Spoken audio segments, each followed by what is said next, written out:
husband, too. Got a name? Sarah? Tegan and Sarah? Doesn't even rhyme. Your parents blew it. That's part of the trailer from High School, a new series coming to Prime Video later this month based around the formative years for Calgary's best-known twins, Tegan and Sarah Quin.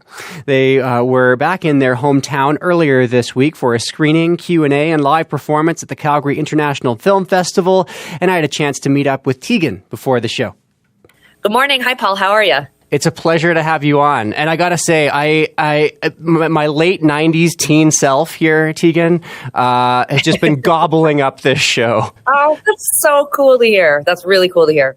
You captured the era so well, but also just the teen angst. It's palpable in this show.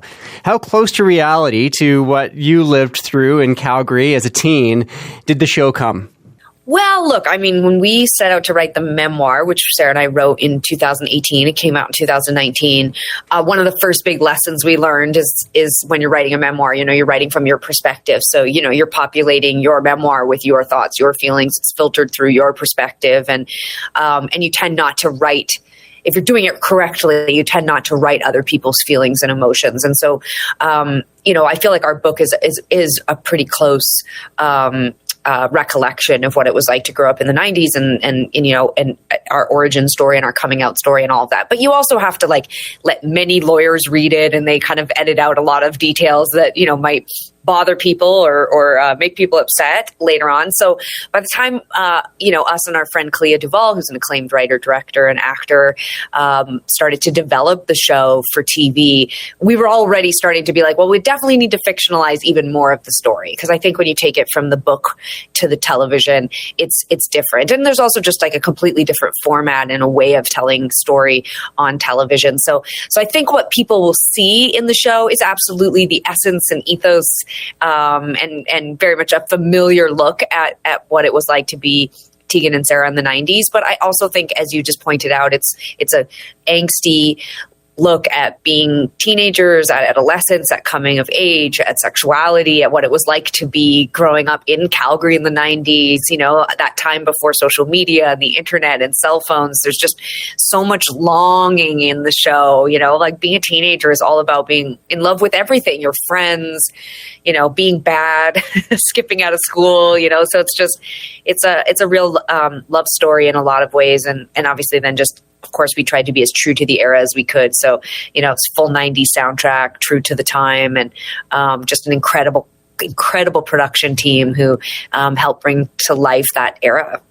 You talk about how important it was for you to get Calgary right, too. And the Calgary nods in this are phenomenal. I mean, the Blackfoot truck stop and North Hill Mall, I noticed when you were lining up for the tickets to go to Green Day, and the Crescent Heights High School. Even the speedometer on your mom's Jeep was in kilometers an hour, which I so appreciated, because so often these days, shows try so hard to just be kind of nebulous in their location to be more broadly appealing, especially to a U.S. audience, right? Why was that important to you, to really sort of make it clear that you were in Calgary?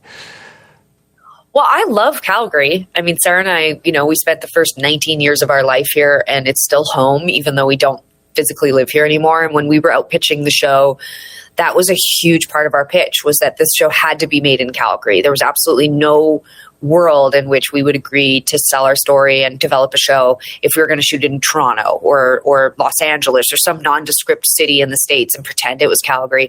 To us, that would have been just such a slight to our story, but also to Calgary. I mean, I think Calgary is picturesque. It's beautiful. It's cinematic. And, for people who've read the book, I think we do a good job of capturing the isolation, the cold, just the vastness of growing up as a teenager in the 90s in the suburbs of Calgary. And, just the irresponsibleness of us, leaving the house in nylon windbreakers, in minus 30 weather with ripped jeans in the 90s, and it just, you needed all those elements, I think, to tell the story properly. So, and I mean, that's partly why we went with Amazon. They really understood that. They were excited to make the show in Alberta. yeah, we just premiered it at Toronto International Film Festival a few weeks ago.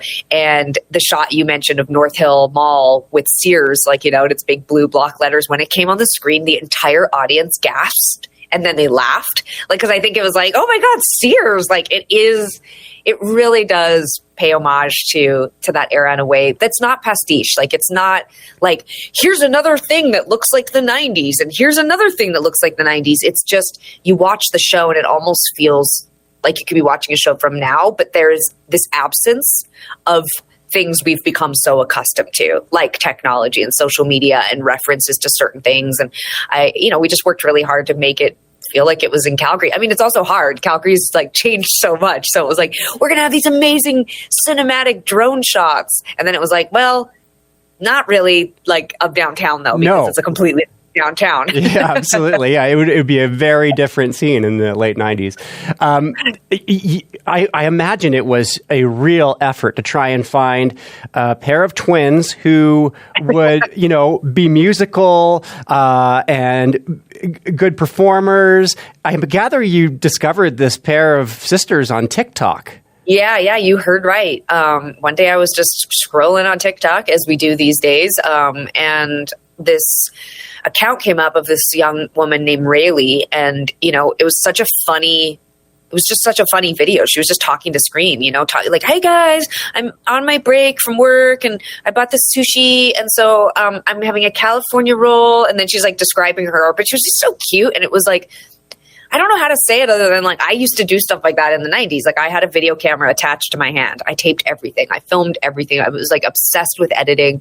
I think I thought I was going to be like a movie director or something when I grew up. And I was always talking to camera, and I was always badgering my friends on camera. And as I went through Rayleigh's account, I just saw so many videos of her and her clearly twin sister doing just that. Rayleigh was always being like, I'm here with Season and she's wearing Levi's and a white shirt. Season, come up here and show them your shirt. So anyway, so she's wearing that shirt, and I just sent all these videos to Sarah, and I said, wouldn't it be hilarious if we could get these twins to play us on the show? Because we're legitimately worried, like, how are we going to find twins that act and play music and are young enough, because they're supposed to be playing us at 15 and 16. And so this was like months before we started casting, and we just became obsessed with them. We were like a dog with a bone. We just couldn't let it go.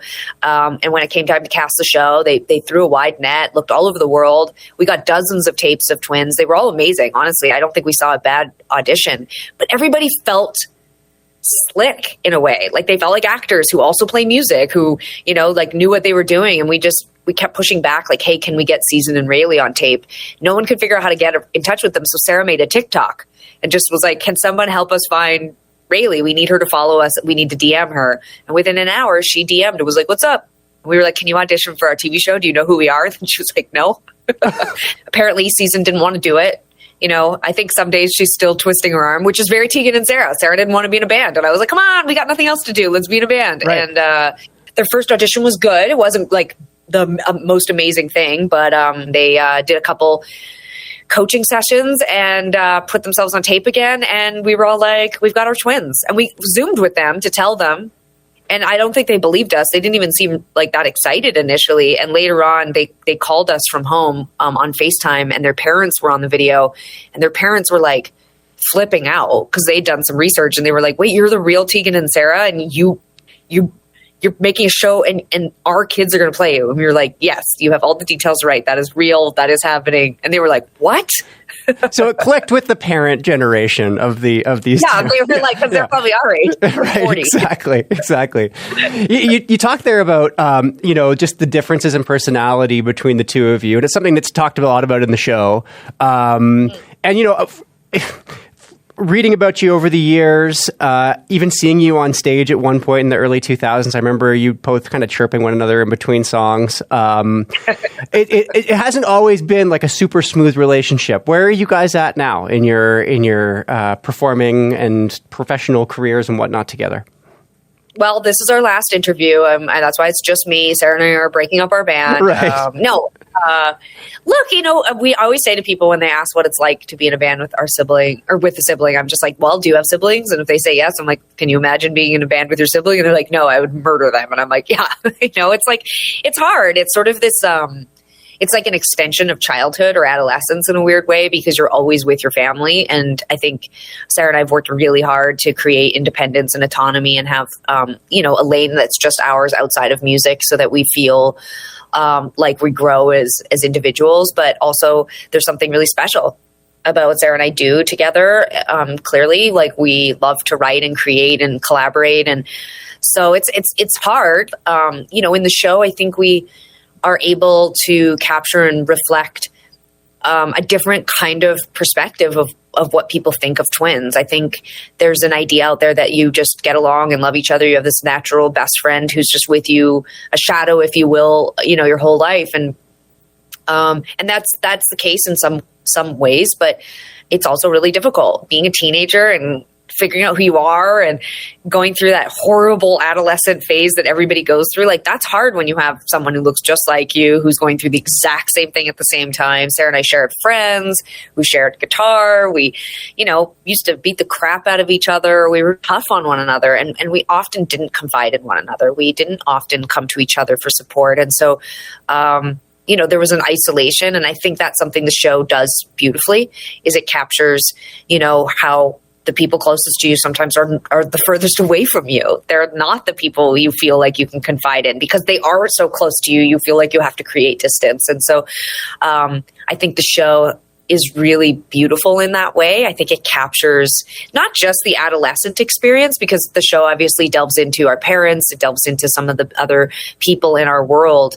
Every episode is split into two characters' perspectives, and they're not always our perspective. And you see the isolation of our parents too, which I love. Like, our parents were in their late 30s when we were in high school. Like, they're younger than I am right now. Yeah. And they had, teenagers. It's crazy. I can barely take care of my dog. I'm like, this is so overwhelming. I can't handle it. I cannot imagine what it was like to have teenagers. Like, oh my God, and it must be like very few in this world are in a position in their lives where a high production value series can be put together about your life in high school. What's it like looking back through this reflection of yourself later in life? I mean, look, writing the book allowed us this opportunity to go back, and it was cathartic, because I think a lot of us write off that time. Like, most of us are like, oh God, I was such a gross teenager. I was so annoying, or, oh, I hated high school. Like, I just hear these same refrains again and again and again. And going back and spending 2 years in that world, writing the book, and then, getting into developing the show, I feel like I kind of like fell back in love with that time and really learned to love my younger self. And I think that making the show has allowed us to see that there's so much value in that time. And I think too many of us just pretend that time doesn't exist. We're just like, ugh, that was awful. And we just put it in the past. But I don't know. There's just so much that comes from that time period. And I hope that's shown with the show as well. Like, I hope people watching it will feel inspired to think about their own adolescence and maybe be a little easier on themselves, and maybe, also look at their parents. Like, I hope young people watch this and also see the nuance and depth and layers to their parents, because like, I feel like I understood how cool my parents were, but it was only in writing the book and really spending time in that world that I was like, man, my parents were dope. Like, they were super cool. They really were like different and alternative and gave us a lot of rope. And I really appreciate it. So I hope it's a show everybody can watch together and appreciate. Well, it's been such a pleasure watching, and a real pleasure talking with you here, Tegan. I appreciate your time, and congratulations on the show. Thanks, Paul. Appreciate it.